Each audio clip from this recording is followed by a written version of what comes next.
Le mal doit être démasqué même au sein des forces de défense et de sécurité. 3 femmes, un lieutenant-colonel, 2 majors et 2 soldats de rang impliqués dans le ravitaillement des groupes armés en armes et munitions de guerre sont aux arrêts, explique le lieutenant Jules Ngongo, porte-parole de FARDC en Ituri. Nous avons certains éléments des forces armées, un autre groupe avec une femme qui sont tombés dans le filet de services de défense et de sécurité. L'histoire remonte un peu plus loin, où il y a eu des renseignements qu'il y a un groupe des officiers ou des éléments de forces armées impliqués dans la vente de munitions. 4 autres militaires en fuite sont recherchés. Ces éléments FARDC ont été dévoilés par Madame Solange Makoussi, chargée d'achat et des ventes d'armes. Celle-ci a été arrêtée le week-end sur la route Bambou-Kobo à Djougou, à la barrière du pont Nizi, lors du contrôle par les éléments du 312e bataillon voltigère avec plus de 700 munitions PKM, a dit le porte-parole des opérations militaires en Ituri. Ce présumé criminels sont appréhendés avec les engins roulants facilitant l'acheminement des munitions vers l'ennemi. Le gouverneur militaire, le lieutenant général Luboya Kashamadjoni, a interpellé tout et chacun à cesser d'encourager le mal. Donc mettons-nous ensemble,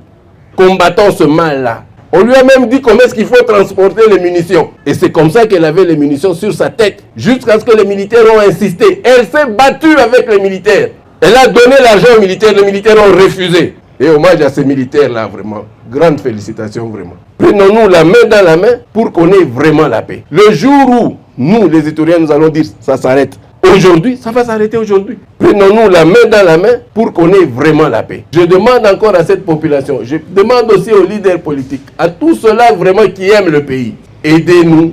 Pour qu'on termine, on en termine une fois pour toutes. Cette énième arrestation à cette période de l'état de siège vient répondre à la volonté manifeste du chef de l'État, Félix Antoine Tshisekedi Tshilombo, celle de mettre fin aux magouilles et pratiques d'antivaleurs qui minent les forces de défense et de sécurité. Ces militaires indisciplinés et leurs collaborateurs civils sont mis à la disposition de l'auditorat militaire où ils vont répondre de leurs actes.